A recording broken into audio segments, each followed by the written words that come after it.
right, we want to get back to that hot breaking news, a historic morning for the Miami Marlins and the team announcing that record-breaking contract with slugger Giancarlo Stanton. Yeah, the news conference wrapping up just a few minutes ago, and Local 10 sports director Will Manso joins us live at Marlins Park with what the slugger had to say about it all.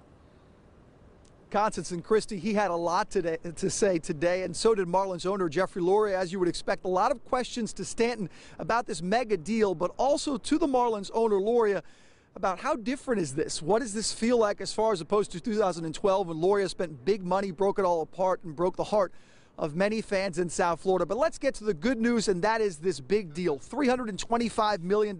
Stanton introduced to the media today after that deal, signing it officially there. $325 million over 13 years. We've talked about the specifics, the opt-out after 6, but the main focus is the biggest contract in the history of North American sports. The Marlins earlier had tweeted out a behind-the-scenes look of what it looked like. As you can imagine, it wasn't just signing one signature, it was many on this complicated contract to get it done.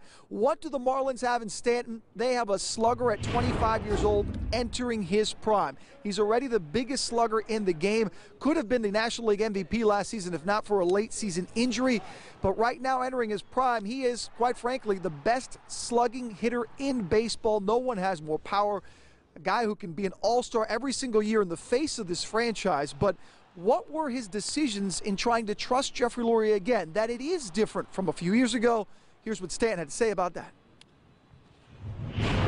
I didn't want to talk about dollars and money. I want to talk about what's our plan, what are we going to do moving forward, and how are we going to change this makeup in Miami. I mean, everyone wants to talk about the record-breaking deal and all that. That's for you guys to talk about. I want to have records on the field and do things on the field. This was the toughest decision of my life. This is 13 years. This is I didn't even go to school for 13 years, all right? So I pushed the reset button. It wasn't popular, and I didn't care. I knew that we had some talent that would come and grow with us, and we would bring them along and surround them with other talent, and we had to start all over again. Now, when pressed on the issue of trust, which is a word that Stanton used a couple of times during this news conference, Loria really didn't have much to say other than to say that, what you just heard. Look, I did it a few years ago. It did not work out. But Loria says his plan all along was to give this another shot, and this other shot begins with Stanton.